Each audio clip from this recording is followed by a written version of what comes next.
très bien et puis tu me suis-moi très bien. Après, nous allons débattre sur la comparaison, s'il faut se comparer ou pas. Voilà.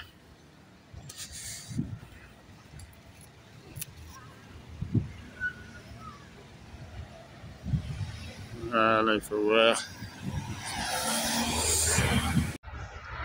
Salut la famille, j'espère que vous allez bien. Quant à moi, je vais très bien. Alors aujourd'hui, nous allons parler de la comparaison. Car de nos jours, la plupart des gens se comparent aux autres. Ou d'autres comparent des personnes. Alors, si tu fais partie de ces gens qui se comparent ou qui comparent des personnes, il est temps pour toi d'arrêter maintenant. Car dans la vie, vous pouvez naître ensemble, toi et une personne, mais ça ne veut pas dire que vous avez les mêmes missions.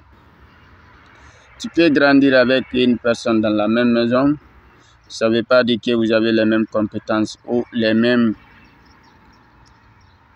modes de vie. Car chaque être humain est spécial.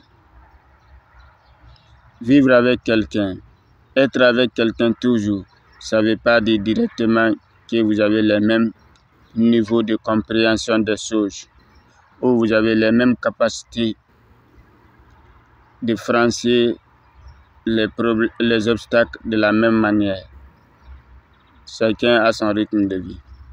Alors pour commencer, ce que je vais te dire, d'abord, ce que tu dois savoir de la comparaison, c'est que la comparaison est l'attitude des personnes de faible d'esprit et des personnes en manque de confiance.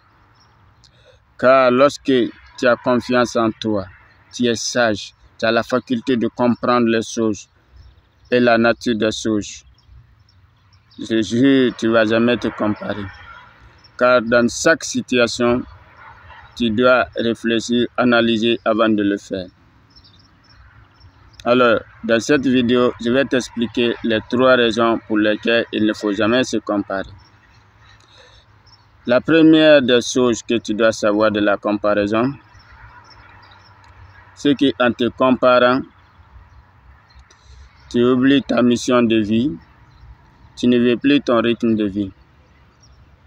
Alors, en sachant réellement que chaque être humain est spécial en son genre et chacun a sa mission, chacun a son rythme de vie et chaque jour que Dieu fait, chacun écrit son propre histoire et acquiert des expériences au fil du temps.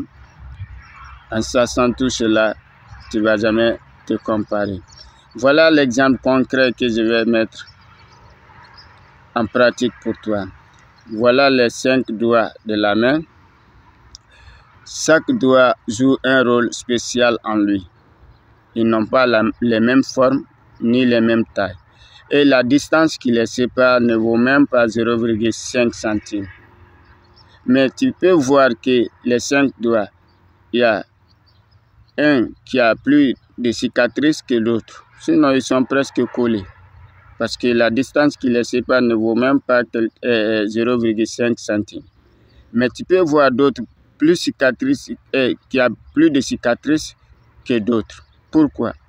Parce que chacun a son destin, chacun joue un rôle spécial en lui.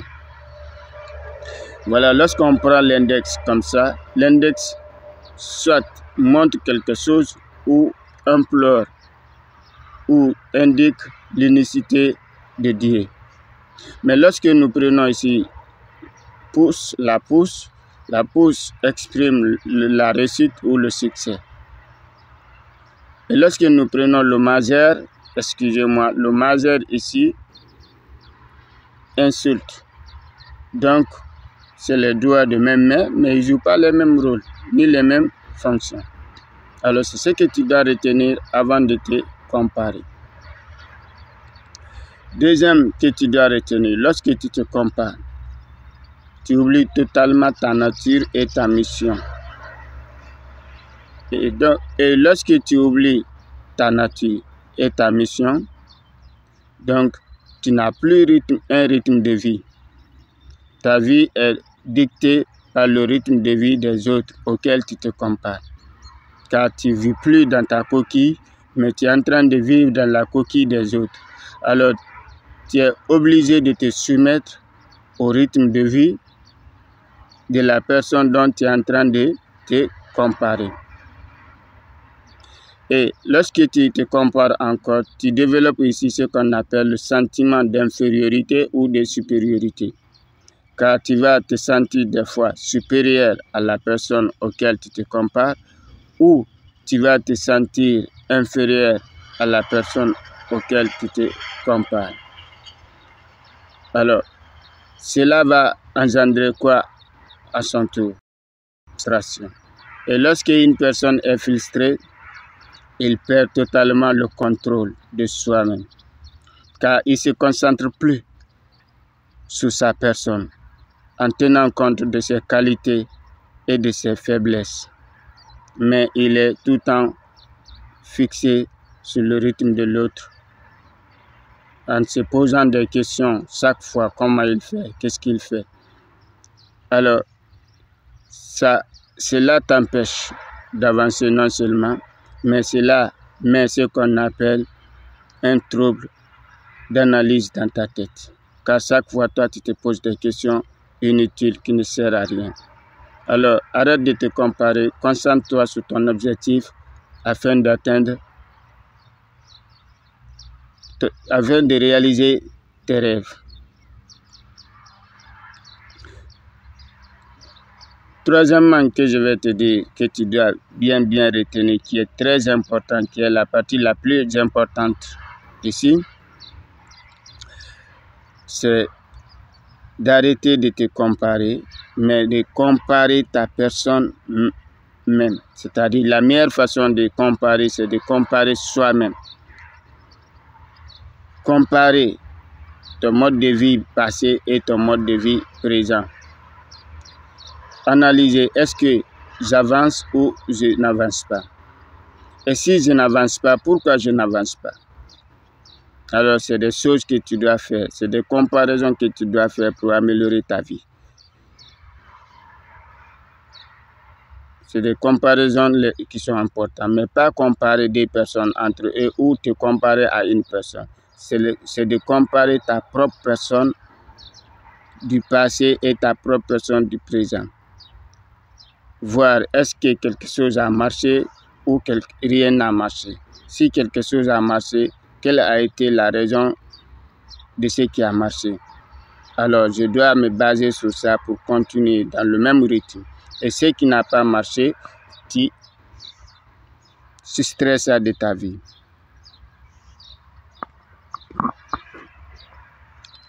Alors, c'est la seule façon de se comparer, c'est-à-dire comparer ta propre personne.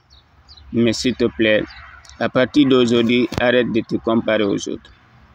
Lorsque tu te compares toi-même, tu compares ton présent et ton passé, tu arriveras à trouver des solutions à tes problèmes, afin d'atteindre tes objectifs, afin d'accomplir ta mission. Alors mon frère, ma soeur, après cette vidéo, arrête de te comparer, concentre-toi sur ta personne pour mieux accomplir ta mission, afin d'atteindre tes objectifs avec succès.